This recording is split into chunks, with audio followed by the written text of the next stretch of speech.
नाज़रीन, हम खुशामदीद एक नई वीडियो के साथ हाजिर हैं। तो भाई फाइनली मुस्लिम लीग नून और एमक्यूएम का इत्तेहाद जो है वो कराची में नहीं हुआ और इसकी जो एक अजीब सी सूरत हाल थी वो उसमें क्लैरिटी आ गई है और अब ये डिसाइडेड है कि कराची में से मुस्लिम लीग नून के सदर जो हैं वो साबिक वज़ीर आज़म पाकिस्तान मियाँ मोहम्मद शहबाज शरीफ साहब जो हैं वो यानी 242 से इलेक्शन नहीं लड़े। मुस्तफ़ा कमाल साहब जो हैं वहाँ से एमक्यूएम के उम्मीदवार होंगे और दूसरी सीट्स पे जो है वो मुस्लिम लीग नून के उम्मीदवार होंगे और वो जो है इतनी बड़ी शख्सियत कराची की नहीं है तो इससे कोई इम्पैक्ट नहीं पड़ेगा। तो बहुत सारी बातें हो रही हैं कि यार इसका फ़ायदा होगा एमक्यूएम को, नुकसान होगा एमक्यूएम को। क्या कर दिया एमक्यूएम ने? पहले जो थी वो ये राय थी कि यार मुस्लिम लीग नून तो कराची में एग्जिस्ट ही नहीं करती, कभी भी उनका तो पंजाब फोकस रहा है तो वो कराची में, इससे तो एमक्यूएम को नुकसान होगा। और अगर उनके उम्मीदवार, अगर सीट एडजस्टमेंट तो ये होती है ना कि यार कराची की 22 सीटों में से अगर 12 पे एमक्यूएम की खड़ी हो रही है तो 10 पे मुस्लिम लीग नून के खड़े हों। अगर ये वाली एडजस्टमेंट होती तो यकीनन नुकसान एमक्यूएम का होता, लेकिन अगर ये एडजस्टमेंट होती कि सिर्फ एक सीट मुस्लिम लीग नून मांग रही थी कि यार हमें दे दो शहबाज शरीफ साहब की और बाकी सारी सीट्स पे जो है वो हम एमक्यूएम पाकिस्तान की हिमायत करेंगे, तो अब सुनने वालों के लिए अजीब सी बात लग रही होगी कि यार कैसे, जब मुस्लिम लीग नून का यहाँ पे कोई स्टेक ही नहीं है, जब वोटर ही नहीं है, सपोर्टर ही नहीं है, तो वो एमक्यूएम को क्या फ़ायदा पहुँचाएगी। तो आपको लेके चलते हैं 2018 में। तो अब 2018 में अगर हम जाएं और हम अगर इंतखाबी फहरिस्तें चेक करें और उसके नताइज अगर हम देखें तो हारने वाला और जीतने वाला जो मार्जिन था वो कितना था? वो 500 था, वो 800 था, वो 2000 था, वो 3000 था, वो 4000 था। वो ऐसा नहीं है कि कोई 80,000 की लीड से हार रहा हो कराची में या कोई 2 लाख की लीड से हार रहा हो, ऐसा नहीं था। बहुत ही माइनर डिफरेंस से जो है वो इलेक्शन के रिजल्ट डिसाइड हुए और हर हलके में मुस्लिम लीग नून के 3 से 4,000 5,000 वोट तो शामिल होंगे, क्योंकि कराची की डायनेमिक्स अब चेंज हो गई है। अब यहाँ पे जो है वो हज़ारा बिरादरी के बहुत सारे लोग हैं, सराइकी बेल्ट के बहुत सारे लोग हैं, पंजाबी बोलने वाले बहुत सारे लोग हैं और पख्तून भी मुस्लिम लीग नून से जो है वो मोहब्बत करने वाले लोग, नवाज शरीफ से मोहब्बत करने वाले लोग मौजूद हैं। तो वो ज़रूर एमक्यूएम को वोट देते। हाँ, ये भी एक बात है कि जब उस पार्टी का मेन उम्मीदवार नहीं होता तो वो इतनी ज़्यादा एफर्ट नहीं करती कि किसी दूसरी पार्टी के लिए मतलब वो कैंपेन करे या वोटर को निकाले। लेकिन चले 100% नहीं तो 20% 30% तो फ़ायदा हो सकता था।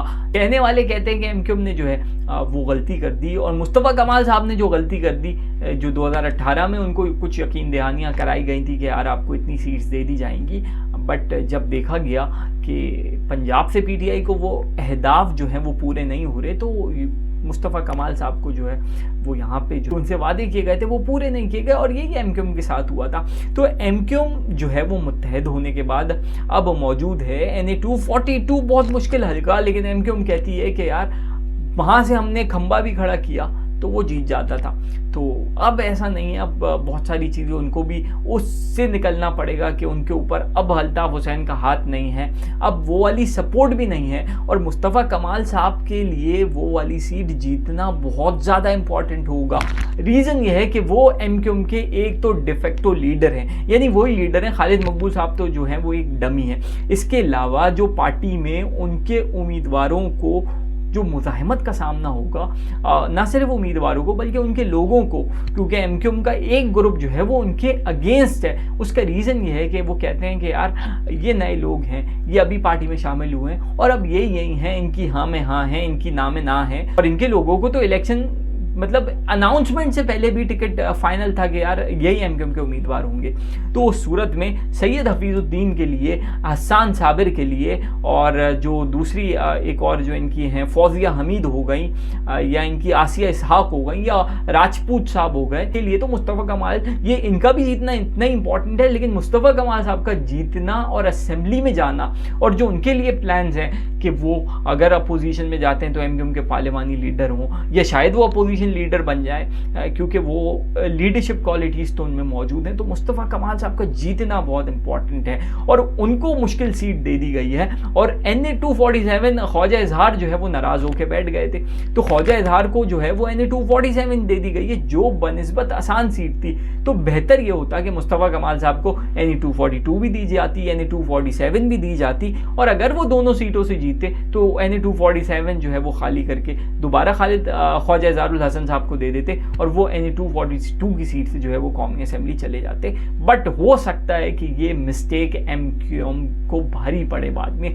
अभी MQM के जितने लोगों से बात हो रही है वो बहुत ज़्यादा ओवर कॉन्फिडेंस है कि यार हम तो बस जीतेंगे, बस हमारे खड़े होने की देर है। ऐसा नहीं है। देखें बहुत सारी चीज़ें जो हैं वो चेंज भी होती हैं। उसका रीज़न ये है कि कराची जो है वो मेन फोकस नहीं होगा। हुकूमत बनने के लिए मेन फोकस पंजाब है और उसको देखते हुए यहाँ का मैंडेट जो है वो देखा जाता है। तो इसको जो है वो जज्बात से निकल के देखना चाहिए था। और खालिद मकबूल सिद्दीकी साहब ने बयान दिया खुद, क्योंकि उनका प्रेशर डेफिनेटली मुस्तफ़ा कमाल साहब का होगा कि यार मैं तो लड़ूंगा NA-242 से। अगर खालिद मकबूल सिद्दीकी के अलावा कोई अगर इस पे बयान देता तो शायद और बात हो सकती थी, आगे बात हो सकती थी। बट जब इतनी टॉप टियर की लीडरशिप आप पे बयान दे दे कि यार इस सीट से जो है वो MQM ही लड़ेगी, तो फिर आगे बात बनती नहीं थी। और यही वजह है जो अक्लमंदी का मुजाहरा भी किया मुस्लिम लीग नून ने। और ये लड़ने झगड़ने का टाइम नहीं था ना, उन्होंने कहा कि यार हम फर्दर डायलॉग करें। और इसीलिए उन्होंने राना मशहूद जो बिल्कुल ही एक इतनी हाई लेवल की लीडरशिप नहीं है उनको उन्होंने भेजा,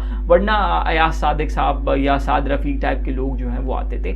इसका एक और एडवांटेज इस पहलू से भी अगर MQM सोचती कि यार चलो NA-242 से शहबाज शरीफ जीत जाते, इसके अलावा वो कसूर से भी खड़े हुए हैं और लाहौर से भी खड़े हुए हैं, तो यकीनन वो NA-242 की सीट्स तो वो वापस कर देते कि यार वो जीतने के बाद यहाँ से दोबारा रिज़ाइन कर देते या इसको रिटेन नहीं करते। डेफिनेटली वो कराची की सीट थोड़ी रखते। तो फिर MQM उनसे अभी डील कर लेती कि यार देखो अभी हम आपको सपोर्ट करेंगे, आप अगर यहाँ से जीत जाएंगे तो ये सीट MQM वापस ले लेगी। तो ये वाली सिचुएशन में भी MQM के लिए विन विन सिचुएशन होती। खैर सियासत इसी का नाम है। तो वो कायदे आज़म कहते थे ना कि एक फैसला करने से पहले उसको 100 बार सोचो, लेकिन एक बार अगर फैसला कर लो तो फिर उस पर कायम रहो। तो MQM ने फैसला कर लिया, अच्छी बात है। अब उस पर उनको कायम भी रहना चाहिए और उनके आपस के जो इख्तलाफात हैं उनको जल्द से जल्द सॉर्ट करना पड़ेगा। देखिए मुस्तफ़ा कमाल साहब जो हैं वो पार्टी में आ गए हैं, आने के बाद वो एक हकीकत है, उनकी सबसे बड़ी एक खूबी जो है उनकी फाइलें नहीं है, उन पर करप्शन के केसेस नहीं है। अब बाकी लीडर्स जो हैं वो अगर ज़्यादा चूँ पूँ करेंगे तो उनकी केसेस निकल जाएंगे, किसी के पेट्रोल पंप्स निकल जाएंगे, किसी की शादी हॉल निकल जाएंगे, केसेस सबके हैं। और लेकिन मुस्तफ़ा कमाल साहब ने जो है अभी तक जो है वो कोई करप्शन का एटलीस्ट केस उनके ऊपर नहीं आया।